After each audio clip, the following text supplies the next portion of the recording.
in our latest hell live stream. I know it's getting later and later, isn't it? But I got to see the episode at midnight. I wanted to make sure I had enough time to process all of the goodness that happened in the LWord Generation Q season 2, episode 3. And a lot happened. As we know, the L word is nothing if not dramatic. So there was a lot of drama, a lot of reflection and deflection going on in this episode. Everybody was having it. Everybody was having it in this episode. So let's talk about Angie and her discovery. So we knew when she had that DNA kit in her bag that she was going to do the website. So their version of 23andMe, Ancestry.com, whatever. She does it. And she finds out that she has a half sister named Kayla. And she wants to meet her, but the problem is she went behind Bet and Tina's back and didn't tell them that she was going to do this test. So she tells her girlfriend, Jordy, and I'm assuming they're girlfriends because they've made out and they seem to be girlfriends. They're very cute, by the way. That she wants to meet her. And of course, Jordy does the responsible thing and says, she references the movie Taken and says, this really could be a kidnapping situation. So I'll go with you. Which I thought was interesting because Kayla kind of met up on her own. And I guess she didn't think that it was dangerous to meet, Angie, but that's a whole other conversation. But long story short, she does meet her sister. And they look effing alike. I did not catch the name of the girl who plays Kayla, but it would be interesting to see if her and Angie were related in real life because they look very effing similar. So if you know if they're related, let me know in the comments whenever you watch this video, or if you're in here, let me know if you think or if you have any knowledge on that casting wise. But that girl looks just like Angie. When Bet found out, she was really, really in her feelings, and I'm gonna get to that in a second. But we're gonna move on from that to what I feel like is something that's just irritating as hell. I'm real on this channel. It just irritates the shit out of me. I'm just going to say it. Sophie is getting on my effing last nerve in this. And that's because she's being a straight up bitch to Finley. Finley crashed her wedding. That's fine. But you're telling Finley you can't forgive her for what Finley thought was saving her, which again is because Alice told her that Sophie missed her. So she literally got her signals crossed and thought this is what Sophie actually wanted. But my problem is this. Sophie's like, I can't forget you or forgive you, basically being a complete and utter bitch to Finley most of the episode. At the beginning of the episode, they're joking around like they're best friends, like nothing happened, even to a flirty level. And then Finley's like, can we talk? And then Sophie just shuts down and is like, no, I got to go to work. And of course, Finley's like, okay, too soon, blah, blah, blah. So basically, Sophie is using Finley as a distraction from losing Danny. That's what I'm seeing. But I know she probably still has some feelings as well for Finley that are carried over from season 1. So she's confused and she admits she's confused. But why the hell are you punishing Finley when nobody told you to jump in bed with her either? It takes 2 to tango, baby. So I don't understand why Sophie is taking this moral high road when she is just as guilty of cheating as Finley is. And again, when they cheated last season, Finley did say, what are you doing? She kind of was like questioning it. And Sophie was the one that was pushing to cheat. So yeah, Sophie's pissing me off. She's just pissing me off. At the end of the episode, she even walks up behind Finley and then hugs him from behind. Just like in last episode, she's telling Finley she doesn't want her to move out. The girl, no. Sophie irritates me. I'm just gonna be real with you, and it's sad because the actress is gorgeous. I'm sure in real life she's amazing, but her character fucking sucks. Excuse my French. But Maribel, her cousin, her little sister, I love her. I absolutely love Maribel. I love Maribel and Micah's interactions. I have a feeling that the woman that Micah sleeps with, and I said this last week, I have a feeling that it's going to be Maribel. Because, what ends up happening is Micah gets a job at Nat's place because, she's a therapist. And so she hires Micah unbeknownst to him because basically he's trans and she wants to fill that quota. It's kind of, my spouse who's trans male called it out and said it's kind of like affirmative action. he got hired. Micah was hired to talk to the trans kids because the other therapists don't feel like they can understand or relate to these children. But I love how Maribel was like, I'm so sorry you have to talk to trans kids all day. And it's just like, it's like, for me, I get what he was saying. He's like, all of my clients are trans. I am a fully registered therapist. I can literally handle anybody's stuff. Why are you only giving me the trans people? And Nat, who we know has been making great choices this season so far, she's like, oh, I feel old. I didn't think about that. So I'll make sure to diversify your roster of clients. And I'm like, why would you not think that as a therapist from the beginning? It's called critical thinking. So he was in his feelings. But the reason I love Maribel is that she was just like, I'm so sorry life's so hard for you and that you have to talk to trans children all day. If you're unhappy about something, do this thing called using your voice. I love her. I love her sarcasm. I just love her. I absolutely love her. She is the character that Sophie should also be. She should be more like her little sister. I think she's the little sister. She could be the older sister. I always get their ages mixed up. But something funny too is one of the examples that she used, besides saying that a white lady picked her up and tried to hold her like a doll, which Finley immediately started apologizing for all white people. Finley is crazy. She said that when she was younger, she asked her mother for a brown pony and she never got it. And life is not fair. And Micah literally ended up paying for a horse ride with a brown pony for her. And I'm like, yeah, I can see what's going on. This is definitely a Micah and Maribel thing. And I am here for it. They are checking boxes for me. They're both adorable. Yes, Micah he did cheat technically because he knew that, his ex was married, but he was still fooling around. So he essentially was technically the Finley in that situation, but he let it go because Maribel put him in his place. And I feel like Maribel is really good for Micah. I just didn't realize that Micah was bi. So that's that. I guess we never explored it because technically the reason he broke up with Danny is because Danny's a lesbian. And a lesbian, and somebody who comes out as transgendered when you're in a relationship that was lesbian previously, that normally doesn't track or work out. I'm pansexual, technically by definition, and my spouse is trans male, so it's not an issue for me. I love girls, boys, and anything in between, so it's fine. But yeah, I can see how that would have been a thing. But they never strictly said that Micah only preferred, guys, because obviously Micah was with Danny. And I really do think the reason that didn't work out is because Danny wasn't pansexual. So I'm rooting for them. I think they are absolutely adorable. Maribel has that comedic timing, that perfect amount of sarcasm and snark. And I love her. She's a very cool character. So there's that. So Bet and Gigi, I don't know what the hell to think about these two. So like at the beginning of the episode, Bet literally refers to Gigi as her girlfriend because Gigi's a real estate agent and she was showing Danny and her dad an apartment. And it's like, okay, she's like, this is my girlfriend, but I got somewhere to be. I got to pop her to the museum, show my face, blah, blah, blah.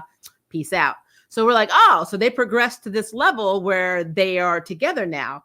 Like, it's weird. And I'm going to say the progression between last episode and this episode is interesting because a lot's going on with Nat and Alice too. And it really seems like it's a longer gap of time. So I wonder what the actual, I guess it has to be a few weeks because, I did a 23andMe test and that took like weeks to come back. So maybe it has been weeks. I don't know. But I'm not going to play with the timing right now. I don't feel like it. So basically, it seems like Bet and Gigi were kind of like developing into this thing. Now, with Bet and Gigi, the stakes are kind of the same in a way because, yes, Gigi did cheat on Nat, and she did get into a polyamorous relationship with Alice and Nat, and then sleep with Nat without Alice, which technically, I guess, is considered cheating in that type of relationship. I'm not in a polyamorous relationship, so I don't actually know the rules, or if couples make their own rules. I'm completely ignorant about that, so I'm just throwing it out there. But what's interesting for me about the whole thing with Gigi and Bet, they are on the same level because Bet technically cheated on Tina and Gigi cheated. So there's two cheaters. They know the stakes. They know who each other, are, blah, blah, blah, blah. Well, I thought something was off at the museum. So she took, well, not museum. It was like an art show or art gallery show. And so Bet takes Gigi there. and she's explaining art, the perception of art, why people like art, what she finds fascinating outside of the critical aspects of art. Very cool. But you can see Gigi was like, okay, but I'd rather look at you. And, she asked Bet if she wanted some wine. And Bet kind of had this look on her face like, you don't challenge me. Like, literally, that's what I got from that. It was like, okay, you're not really challenging. She was very cold shouldered with her. Now, remember, just earlier, she called this woman her girlfriend. So she goes off to get the wine. And then Bet sees like this really cool piece of art. It's very interactive. There's like a video, there's music, there's strobing lights, involved. Apparently it's very brilliant, and it's by an artist named Pippa Pascal. She's a famous Black artist who basically disappeared from the art world. But Bet instantly recognizes this as her art, which means we're probably going to see Pippa, and Bet's probably going to end up with this woman. I do know that Vanessa Williams is coming, so more than likely that's just who this is. I didn't look at the news to see casting-wise again if that's who she's playing, if her character's name is Pippa, but more than likely it is. But Bet gets emotional and she's laughing, and she's like, this lady was out of my league when I started my first gallery. So she's like having like a joygasm over this, okay? And she's saying this to Gigi. And then after they talked about, her excitement, then she was like all gung-ho to go get it on with Gigi. So I'm like, that was interesting. Like I said, there's a lot of deflection here. So a lot going on in this episode. But later, when Bet finds out from Angie just comes out and tells Bet, yeah, I took that test online. Oh, I have a half sister. I thought they were going to stretch that out more, but they didn't. So I guess, I think there's only 10 episodes in this series, so I guess they really can't. But so Bet gets in her feelings, and then she literally becomes a bitch to Gigi. She was a bitch to Gigi. But Gigi is not the one that you're a bitch to. She's not submissive in any way. She doesn't take shit. So she was like, you know what? I don't need you to micromanage my feelings. And she just up and left. And I'm like, you got the wrong one, Bet. And so she left. And Bet kind of came to terms with the advice Gigi gave her, because Gigi just was real with her. She's like, Nat gave birth to our kids, and sometimes I feel threatened that I'm not the real parent, because I don't even have that. I feel like the odd man out. I know they're my kids, but I feel threatened, and that's exactly what's going on with Bet. And Bet's fighting and saying, no. Yeah, that's exactly what it is. And when when Gigi said that, it hit a nerve. And when you hit a nerve with Bet lashes out, and sometimes she acts like a bitch. It's just what it is. We've known this since the OG LWord. So, but she did it. And Gigi literally was like, well, now I'm going off and then hanging out with Danny. And I knew that was going to happen. Danny basically went and looked at an apartment with Gigi and her dad. And the dad decided that this was the apartment that Danny was going to get, even though Danny was kind of like, oh, I don't know. It's kind of big for someone like me. He's like, no, you're going to get this. And he was gung-ho. He's like, you need your own place. And, he even gets documents signed. It's basically his power of attorney and will, basically the last will and testament, blah, blah, blah. And he has his paperwork signed, I guess, by the lawyer or whatever. And, of course, Danny's like, what's going on? Why are you doing this? Or, you're thinking, are you sick? What's wrong with you? So we did learn in this episode that on the way home from this flirtatious date that Danny has with Gigi, and we find out a little bit more about Gigi's life. I'll go back to the date and that in a minute. They're driving home and they see that her dad's house is on fire. Now, I don't know if he did this because he found out he's terminally ill and he doesn't want to go out like that. So he decided to try and kill himself by setting his own house on fire. Or maybe he is sick and he is not in his right faculties and he set his house on fire. But I just thought it was interesting that he got his daughter out of the house first. He got her to move out. He got her to sign paperwork to go to her new apartment. She sent moving trucks over to Sophie and them's apartment, took literally the couch, the furniture, most of their furniture, even the red pepper flakes for the pizza she took, which I thought was funny, intentionally, because she knew that was going to make them mad. But she's essentially out of the house. So I don't know what's going on with the dad, but that's one of the cliffhangers of this episode. So that is a thing. But yeah, so back to Gigi and Danny. So first off, when they were looking at the apartment, both Danny and her dad, they speak Farsi or Persian. So they were all speaking Persian, and we learned, that Gigi's Iranian, and she's one of 8 kids, 7 brothers, and she's the middle child. Her and her mother are very close. The father's kind of standoffish because when she came out, I guess he couldn't understand how his daughter could be gay. So typical story, we see it a lot. But we also learned that Gigi's real name is Gunar, and nobody could say her name, and that's why it's her first and last name initials, and she said her mother did that for stupid Americans in school to be able to pronounce her name. That tracks. But Gigi was flirting heavily with Danny. And when Bet introduced Gigi as her girlfriend, it was to Danny and her dad. So, of course, my question is, if they're going to try and put Danny with Gigi, that is problematic for me because Danny has an allergy to cheating, apparently. And Gigi is not going to be the cure for that because she's a cheater too. Because quite frankly, at this point, I don't know who the hell hasn't cheated in the LWord and in Gen Q, to be honest. So maybe Maribel, I don't know. But I just feel like that's the wrong choice. So that's a thing. But the date was very cute. Like I said, there, this guy like tries to pick him up because, and then of course the typical, I used to get this a lot when I would go out, like with people who are like, oh, you're bi or you're pan. So, you're into threesomes. It's a big biphobic, I guess in this way, panphobic situation going on. Cause I always say I'm bisexual, but technically I'm more pan because I don't care about gender. But there's so many damn labels. But all people hear is that you like to have multiple partners, and that's polyamorous, which is why I had so many issues with what Nat said to Alice last week. That was biphobic as shit last week. But anyway, so yeah, this guy tried to pick her up, and of course she's like, get lost, and then she's like, I think Danny said something along the lines of, I'm really happy for you and Bet. And, Gigi like gets all standoffish and she's like, I don't think it's going to work out, but I want to know more about you. I'm like, oh, here we go. I'm like, you better get that red flag, girl. I do like Gigi. I think she's gorgeous. I think she's intelligent. I love her sass, but she does have a commitment issue. Now, but I will tell you who I want Gigi to get back with, and that is her wife, her ex-wife, Nat, because Nat, now that she's polyamorous, and is apparently having sex with this woman named Marissa, because Alice apparently has embraced this life. Now, if you are an OG LWord fan, you knew Alice wasn't going to last. You knew Alice was not going to last with this.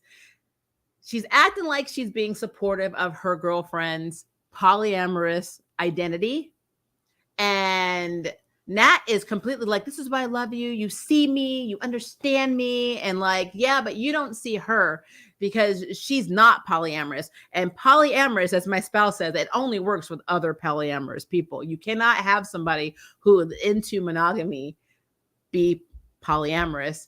So I was so in my effing feelings about that too. Like the fact that Alice was trying, you could see she was hurting, and Nat didn't effing see it. All she saw was, you're supportive of me getting on with Marissa, this other lady that she's met. I don't think it's the lady from the wedding. She seemed to have met somebody extremely effing fast and is already like, apparently at that point, her first night sleeping with her was that previous night of when the episode started.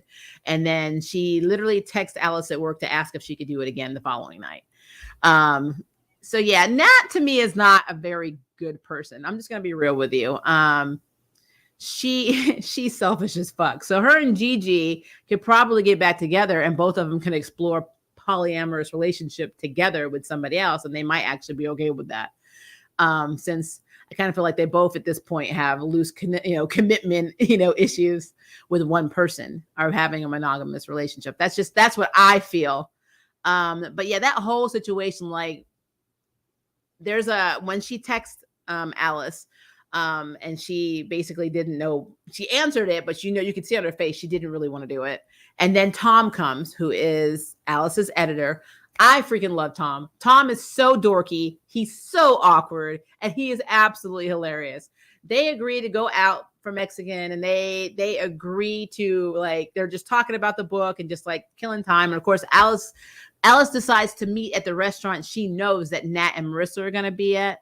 And so The whole time Tom's talking to her about it, even when Alice told Tom, yeah, Nat's actually still being polyamorous. I'm not, I'm just supporting her. And he's like, oh, hell no. He was like, no, I can't do that. Couldn't do it. And he was like literally breaking down why that was a bad idea. And you can see like the wheels in Alice's head, like turning.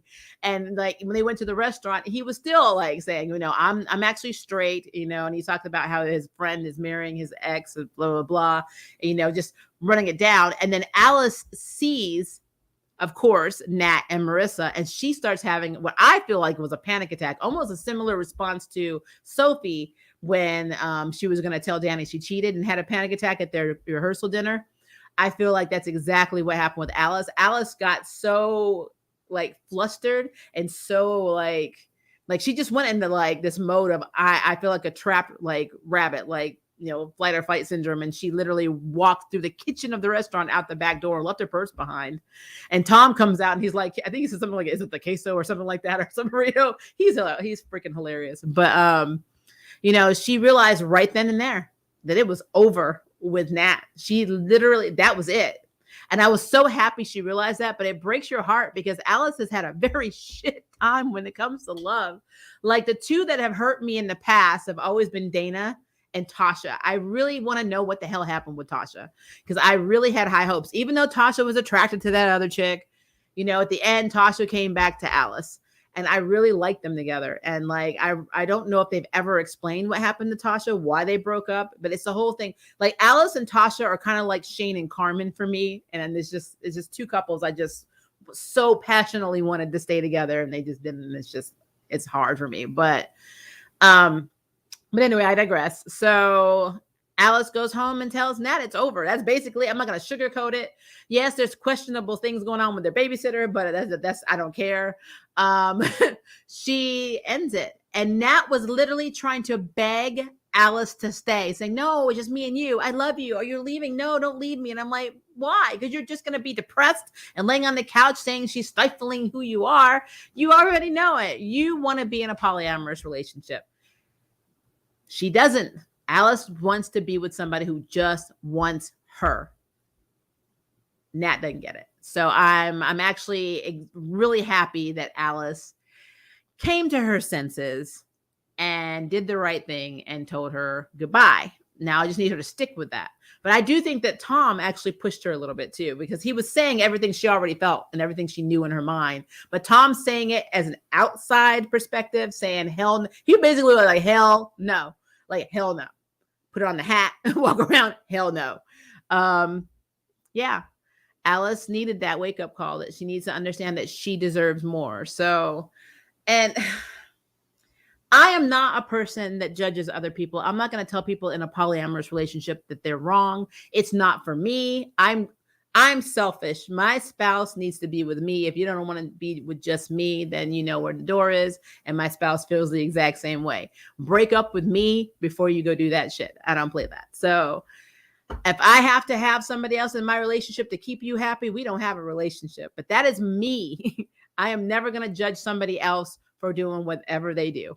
As long as they're not hurting other people, hurting, don't hurt animals, don't hurt children. I'm completely okay with whatever the hell you do because I don't care what you do behind closed doors. But for Alice, we know Alice. Alice is a person that needs to have one person. She is a one-woman woman. So that was never going to work.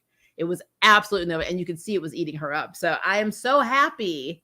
I'm so happy that she made the choice to leave. And I hope that she doesn't get villainized by it. Bet also, when she agreed to take Angie to meet her sister, and again, that girl, Kayla, looks just like Angie.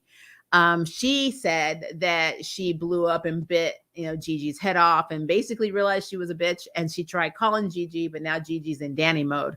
Now, again, red flag. If Gigi has moved from Bet to Danny that fast, that is a red flag. Danny, do not go down this road. Don't do it. I do not want Danny back with Sophie at all. I think that relationship is also toxic and has run its course. Honestly, I'm worried about Finley. I love baby Finley. That's what I call Finley. I call Finley baby Finley. Yes, Finley cheated. Finley made a mistake. Finley feels bad about it and actually really has feelings for Sophie. But Sophie is more of a bitch in this scenario because she's using Finley to deflect her feelings of guilt and hurt at losing Danny. And it's very effing obvious. And even though I do think she does have feelings for her, it is messed up. And then on top of it, you're making this woman feel like shit because you feel like shit. You cheated too. You initiated the cheating. That's what's even more messed up. She didn't come on to Sophie. Sophie came on to her. And again, go back and watch the episode in season 1 where Finley literally says, "What are you doing? What are you doing?" Basically, we shouldn't be doing this. But Finley was into Sophie. She's a human being. I mean, yeah, I don't like cheating. I wouldn't cheat. But I mean, she was weak. And we know Finley was trying to work on her shit anyway, ever since the pastor, kind of set her in that whole mode of you need to work on yourself. She was already in a weird place. So yeah, not making excuses for cheating. I'm just saying I really like Finley's character. And I really feel like if Sophie gets with Finley, it's going to be a disaster because honestly, I don't think that Sophie wouldn't cheat on Finley because to be fair, I think, and I don't remember, correct me if I'm wrong, didn't Sophie cheat on a past partner to get with Danny? So this is like a cycle. This is nothing new. So it's just something that annoys me and something that I don't want to happen. I really want them to introduce a brand new character for her. I think Finley's name is Jacqueline Taboni in real life because like I said, I loved her in Grimm when she played Trouble, and then she just got engaged. So I just want to throw it out there. Congratulations! You'll probably never see this video, but congratulations! She proposed to her girlfriend, and her girlfriend said yes. So she is engaged in real life. It's on her Instagram. So I thought that was really, really cool. But yeah, so that was season 2, episode 3 in a nutshell. Again, if you want to recap, my highlights are Maribel and Micah are adorable. I think that is who Micah was mentioning in the trailer, the season 2 trailer. He says he gets it on with a woman, or he sleeps with a woman. He tells Danny this. I think it's Maribel. Angie and Jordy are adorable. Hopefully we'll get more of their little relationship, further on as the seasons progress. Shane and Tess, I did not talk about them, so let me go back. I'm sorry. I forgot. Shane had a poker night. First poker night ever. And the only highlight to this is, because we already know Shane and Tess are going to get together. The only things that happened in this episode that I thought were really interesting is Tess was going to, basically she was going to go off on Shane because she gave her $35K, but it was actually for her mother. Because remember, we realized her mother was sick in the last episode. It was for her mother. So she couldn't get mad about it. Shane did throw Finley over the bus about this promo alcohol, but that's a whole other conversation. And then they had the poker night, and there was a guy, and in the scene, we see the guy get up. First, we see Tess take the money in the back to put in the safe, I guess, from the, basically the money to play the game. And then we see this guy get up, and he went back to the back and was filling her up. And so what she did in revenge, because she had to smile and not scare away the customers, they're trained to do that apparently. I guess you're trained to be molested by customers. She took a rack from him, meaning she took $4,000 off the top of his bet, which is illegal, but apparently they do that all the time. And it's $2,000 for her and $2,000 for Shane. And she told Shane about it. When she told Shane that he molested her, he was looking up the address so he can go in there and kill him. I thought that, I'm like, they're going to be a thing. And then when she told Shane about the rack, she's like, "I'm sorry, I don't mean to risk our game and blah, blah, blah." And then Shane's like, "Too bad you didn't get more." And I'm like, yeah, they're going to be an item. So that's it. So Shane and Tess are definitely going to be a thing. So we already know this is going to happen. And then this whole thing with Danny, Gigi / Bet Gigi, this is a mess. I don't know what's going to happen with this, especially since, Bet is the one that, Danny initially had a crush on last season. And now the girl that Bet's kind of connecting with seems to be moving on to Danny. So, they're living up to the stereotype of us in the LGBT community. We like to play, musical chairs and share each other. It's really interesting. To be fair, though, they have a lot of odd connections anyway, because of course Sophie recommends Micah to work for Nat, which is going to be really effing awkward when because now Alice broke up with Nat, and it's just everybody's connected in a really weird way in this. So, but anyway, so we have that. We don't know what's going on with Danny's dad. We don't know if he's trying to kill himself. We don't know if it was an accident. We don't know. Something is happening with him. Even, Danny pointed out he's being a lot nicer. He didn't like my ex. He should have been talking crap about Sophie, but he's not. He's not rubbing it in. So something is going on with that. So yeah, I'm thinking it was probably suicide. I think he got some terminal news. As somebody who was a caretaker for my ex-spouse, my previous spouse, not ex, who had brain cancer, and my mother who had leukemia, watching them suffer is very hard. It was really, really hard. So I know that when some people become terminal, they see, if you see the outcome, even though there's a slight chance you may survive, the pain, the suffering, the chemo, the treatments, the multiple hospital, all of that stuff is hard on some people. And I think for somebody like Danny's dad, who has to be in control of every effing thing, I think that learning you have a disease that you have no control over is too much for him. And that's probably why he did it or tried to do it. So he either did it or tried to do it. So yeah, I'm really interested to see how this plays out. I'm excited for next week. Because I don't know. I don't know what's going to happen with that. I'm assuming we're going to meet Angie's dad because we got Kayla, so we're going to meet Daddy. Yeah.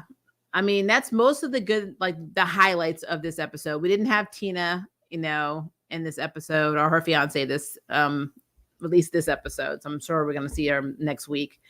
But yeah, other than that, I mean, it was just a really good episode, but they normally always are. So, all right, I'm going to open up the box for questions, concerns, and comments. Hello, XB XB. How are you? I don't know if it's actually said a certain way. I butcher names, but that's what I'm going with. Just got off work. What's the show about? Hello, Nick. How are you doing? It basically is about the LGBTQAI plus community and the lives they lead and the drama involved. Think of it as a telenovela, but in America. That's basically it. I think she would be taking it out on anyone, but the fact that Finley is around and in the vicinity, she's taking it out on her 100-fold. Yeah, and plus she's the one that crashed a wedding and told on her. Finley told on her. That's it. She came clean because Sophie, who should have come clean, did not. So she's taking all her crap out on her. But then she turns around and says, "You did save me." And it's like, what? Oh, I'm confused. I'm like, no, baby, stop. Just stop. Maribel is awesome. Yep. I think they're trying to set something up with Alice and Tom. I kind of thought that too, because again, Alice is bisexual, so that could be a thing. I'm not opposed to it. This is the thing that's going to make it curious for me. Okay. Because we both know how it is, guys. We know how we are in the LGBTQ community. We're like every community. We like to hate on each other. So if they make Alice go for a guy, even though Alice is bisexual, meaning she likes both sexes, that may cause some drama among fans seeing Alice with a guy and not a woman. So I don't know if they'll do that. I hope they do, because I mean, it is literally the definition of bisexuality means you will go with a woman or a man. So I don't know. We'll see what happens. Yes, they are. They will have Alice lurking around in Heteroville again.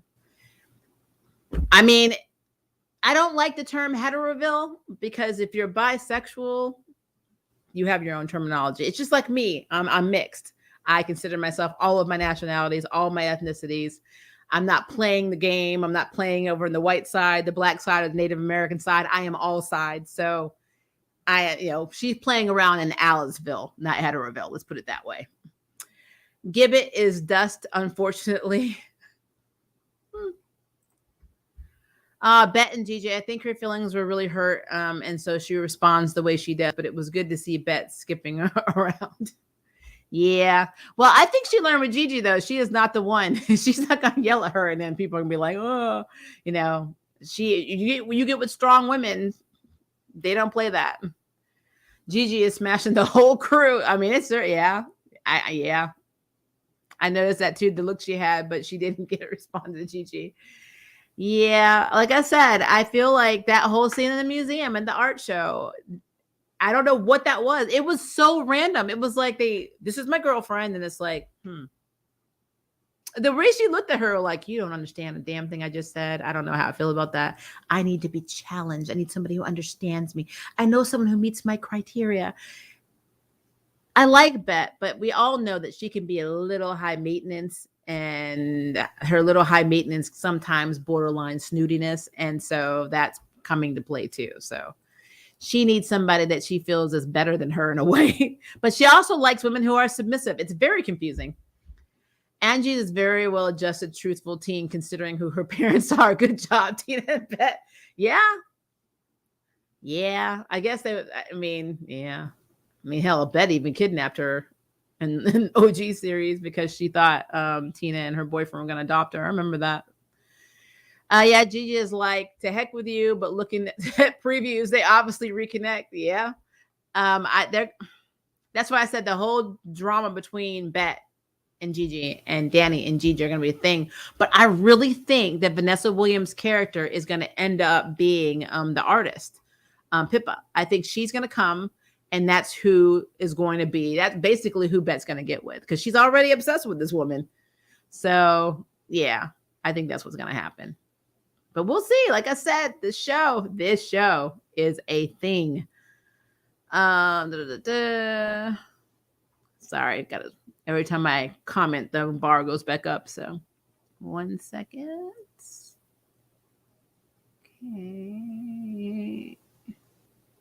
Okay. I heard Helena is coming back this season. That would be effing cool.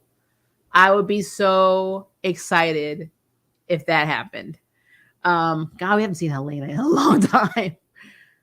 They're doing my sis Alice so dirty. They are. I mean, I feel so bad. Every relationship she had has ended in a weird ass way. It's so sad.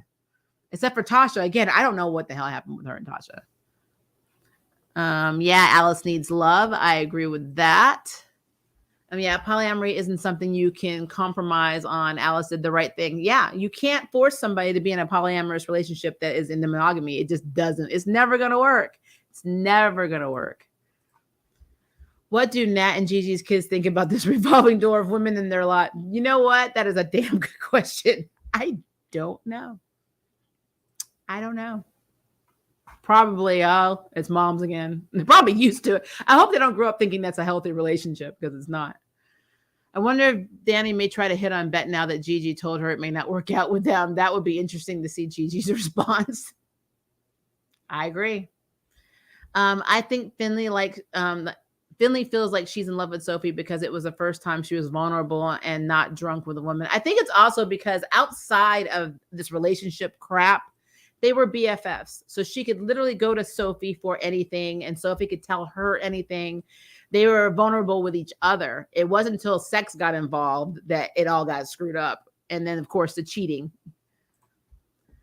Good point about Finley, but Sophie is not being fair to her. Absolutely not. I'm tired of everybody just taking it out on Finley. Yes, Finley crashed the wedding, but again, let's just all understand that it's because of what Alice said to her. Alice told her, Sophie misses you. She wants you to come back. So Finley heard, I don't want to marry Daddy. Come save me. That's literally what she thought. She was not being malicious. She would have never crashed that wedding if she thought that's what Sophie really wanted. Honestly, though, I would have felt bad because they both would have been living a damn lie. Like, even if Finley had come back and if Danny had married, Sophie, they would have had that. And it would have been a hell of a lot worse because Danny would be like, I literally married you. I committed my life to you. You were my wife. Now I have to go through divorce because you cheated on me. And then Finley, you didn't even say anything. So it's a thing. Again, Sophie taking it out on whoever's in the general vicinity. Yeah, she's acting like a victim, and it's actually irritating me a lot. Since he had a DNR, it probably was suicide. Yep. I mean, you don't sign a do not resuscitate if that is the case. So I bet Mr. Big Farmer is dust before the season finale. That is possible. All these terminal dads this season, I know. Exactly. She couldn't do it. It was funny when she asked her to take a second shower. Thank you. I forgot about that, Jag. You're right. She's like, they were going to get on. She's like, did you shower? She's like, yeah. Can you take another one? How does Nat not see this? I don't understand how Nat is a damn therapist and doesn't see this. I guess it's true. You really can't see your own stuff. That's probably what it is. Soon enough, Alice is going to connect the lesbians again. I liked Alice and Tasha together. I loved them together. I loved Alice and Tasha because Alice is a direct person, says whatever's on her mind, and Tasha was the same. Tasha even with the, because back in those days, the don't ask, don't tell policy in the military was on point. You got thrown out for suspicion. And she loved being in the military, and she gave up her military career to be with Alice, and I just felt like, that you're changing your life. You're leaving the thing that makes you passionate to be with someone who makes you passionate. I just love that dynamic. I loved how much they sacrificed for each other. I hated when they threw in this chick that Tasha was sexually attracted to, but at the end of the day, she chose Alice in the finale. What the hell happened? Where is Tasha? I really want them to talk about it. Now that Alice wrote a book, I need to have her feelings about what happened with Tasha play out, or bring Tasha back to the show. Just bring Tasha back. I will be happy with that. In the preview, it seems like Sophie is going to show up for Danny when Danny couldn't show up for her grandma last season, which is cool. But again, I don't want them to have this whole, how you watch some shows and then something traumatic happens and then all the bad shit your partner does doesn't matter because they were there for you in that moment. So you just forgive everything. I do not want that. Sophie has to earn back a lot of trust, not to be in a relationship, but to be friends. I do not want them to be in a relationship again. I'm being real. I don't. Also, you remember in the pilot of 1-2, Sophie's grandma said she didn't have to marry Danny? Yeah. Am I the only one that finds Nat to be underdeveloped character, which makes her bland and boring? Yeah, well, and plus she's a rush character. We went from I'm polyamorous.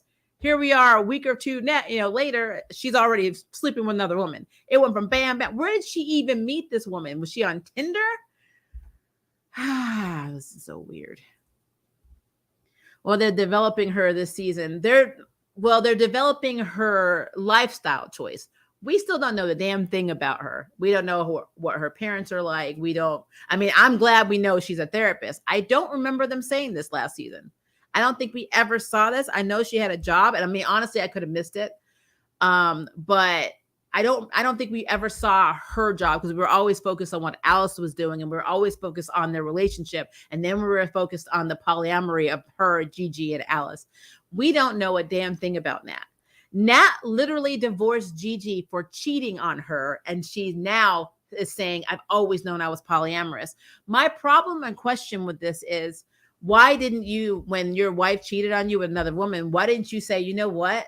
I kind of am into that, so let's try and see if I can sleep with this woman, and we all three can try it and see if this works out, instead of being like, you cheated on me, you ruined my life, blah, blah, blah. It's really weird. What triggered her polyamorous, nature was Alice proposing that they sleep with the ex-wife, with Gigi.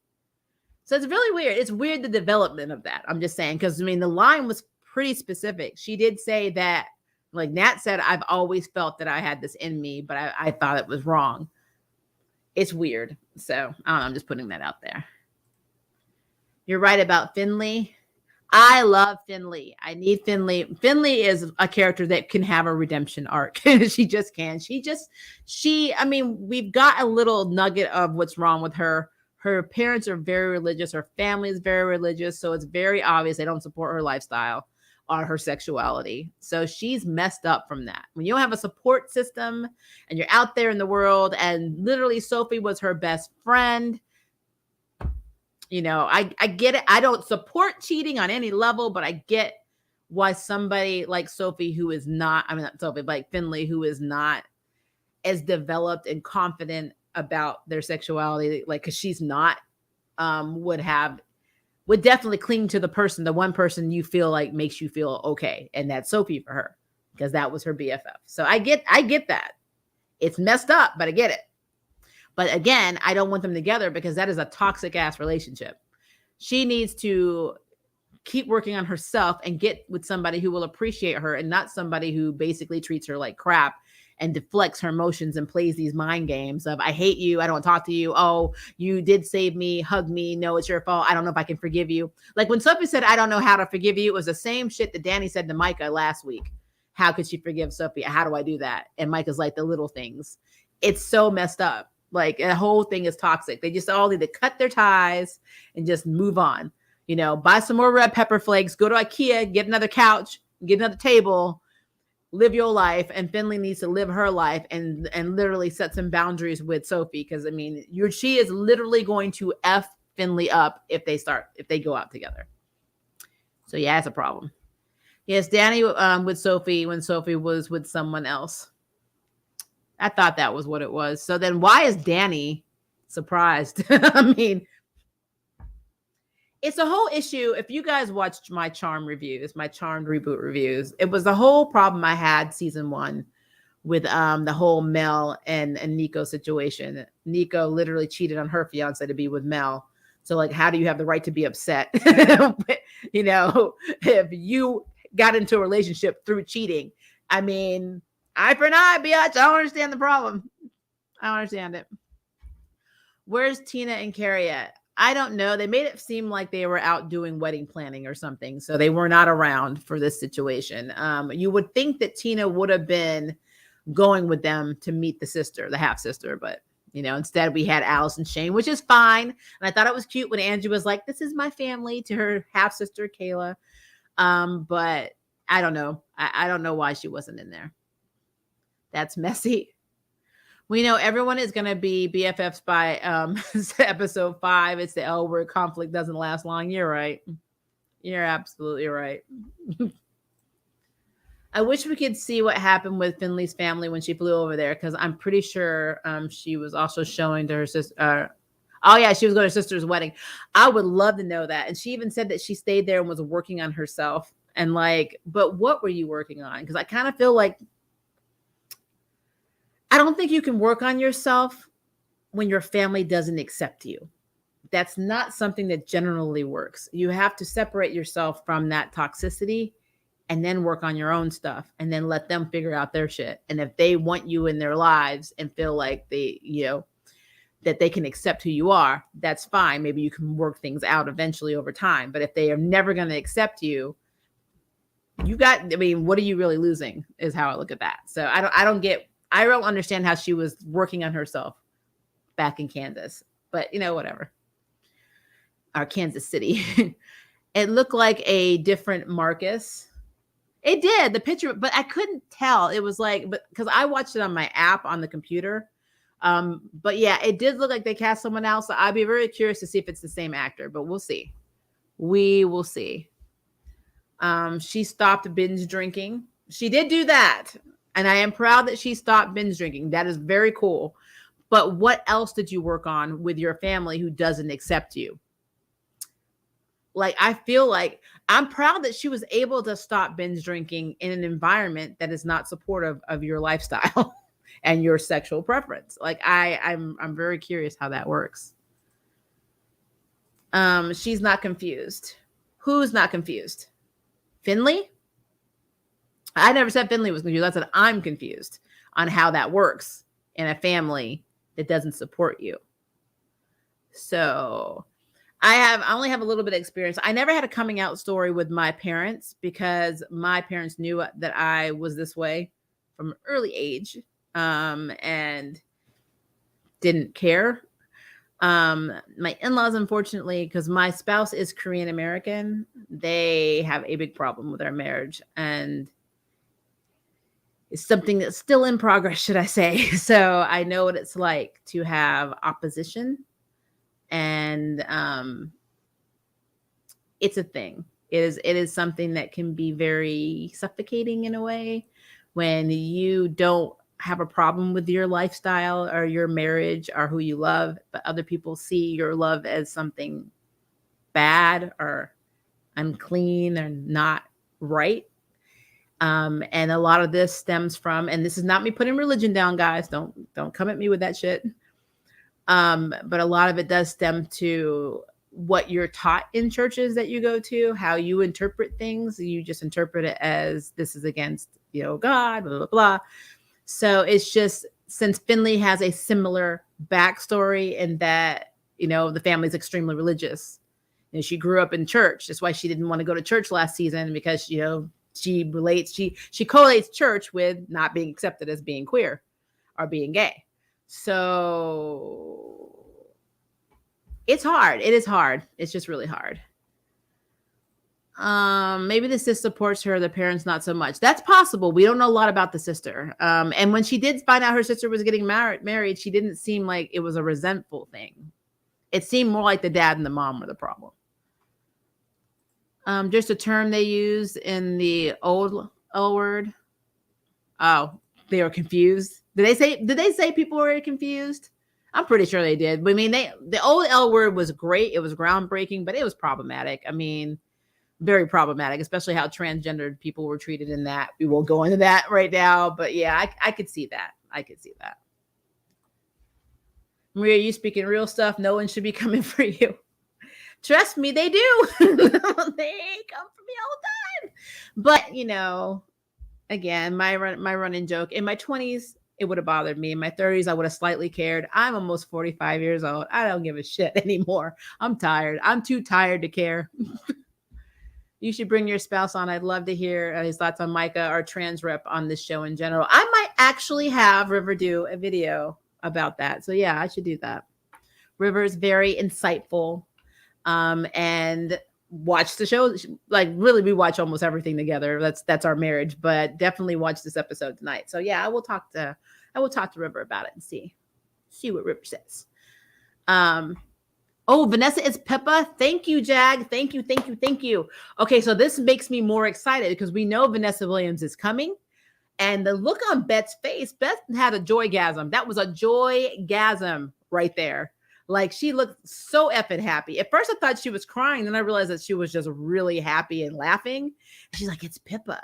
And I'm like, spoken like a true stalker. Like, so I am excited to see this. So that's what I think is going to happen. I think Beth is going to be with Pippa this season when Pippa shows up. And then when Pippa shows up, there's not going to be a Gigi and there's not going to be anybody else. So that's what I think is going to happen. I think that's cool. I really think that's cool. Because I don't know. I want kind of like new storylines. I want fresh blood in this because if at this rate, everybody's going to be screwing each other by the end of the season. And I don't want that. So, again, though, Alice being with Tom would break down some stereotypes on bisexuals because in the LGBT community, you're only apparently allowed in if you're going with the same sex. But the moment you go to the other side, even though you're a bisexual wall, it's like, oh, no, you're not part of the club anymore. So I need her to break down those walls. Because again, biphobia is a thing. It is a thing. It is 2021. It's not going anywhere. And you will never get more biphobic hate than within our own damn community. I'm just going to put it out there. It's just truth. Come at me. It's the truth. You will find it across the board. People are like, you bisexual. That's basically if bisexuality is even accepted. Because unfortunately, in some circles, bi-curious and bisexual are normally put in the same effing bucket. So that has always been something I thought was interesting. And there are a lot of people out there that are just experimenting and, like, oh, I'm bisexual, and they're really not. And because bisexuality, pretty damn early on if you are into both. Or in my case, pan. I mean, I just don't care about the gender at all. But people that are bi-curious do give bisexuals, unfortunately, a bad name. And so therefore there is a lot of distrust between gay and lesbian communities towards bisexual people. Hence the term biphobia. So Alice has some work cut out for her. And like I said, last week when Nat was like, I'm polyamorous, it's like you being bisexual. She's like, what the hell? That is nothing like me. Like, stupid. It is stupid. This is a COVID season. So I think you're right with everyone being with everyone and not a lot of new characters this season. It's true. I mean, they probably, I would hate to be on a show during a pandemic because it's just hard because, when we're looking at a series, we're just looking at the actors, but you're not looking at the fact that there's the AD, the director, the lighting guy, the grapper, the PA, all these people are running around you, the wardrobe people, the hair people, makeup people. and you don't know where they've been. Everybody comes in and they get their temperatures checked. I'm sure they get COVID tests, but I mean, that doesn't always give you results. And just because you're vaccinated, newsflash, I'm sure you guys are very, pretty intelligent. You understand this. Just because you're vaccinated does not mean you still can't get COVID. So yeah, I think they might be trying to keep the circles tight. And that's probably why when we see a lot of scenes when they're all like, shot separately, it's because of COVID. And more than likely with Tina's actress, like Bet, she has kids in real life. So she's probably very hesitant to be in a lot of scenes during COVID that she may take home to her kids or her family, I'm sure they have to quarantine too. So, I mean, there's a lot going on. COVID has really changed how we see and how TV and movies are made.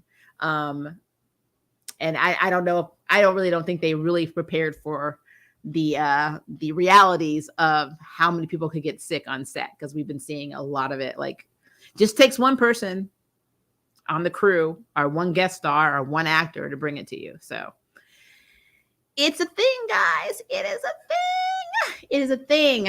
All right. We are almost to an hour. Thank you so much for being up with me. I know it's probably late for you a lot. It is 2:41 a.m. for me. If you're asking me why I'm doing this stream so late, it's because, number one, I wasn't sure who was going to be in here, but I wanted to get it done while I had all of this fresh on my mind. Number two, Fridays, I have other videos that I do, so I wanted to make sure I got this one out, so it's not delayed. And number three, this drops like really quickly for me. So when I'm watching it, I'm kind of like, I wonder what will happen if I go to sleep. I'll forget half of the content and then I have to go back and watch it again. And I don't have time because I have other stuff to do. So yeah, it's all selfishness on my part. So thank you for allowing me to be selfish on this channel. I love you guys. If it is day for you, have a very good day. If it is evening for you, have a very good evening.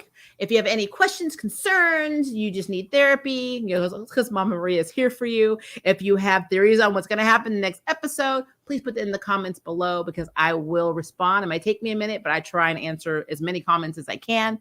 So please put them on there. But yeah, LWord, Generation Q, episode 3, kick-ass episode. Love it. Let me know what you thought of it in the comments below, and I will see you at our next video, guys, our next stream.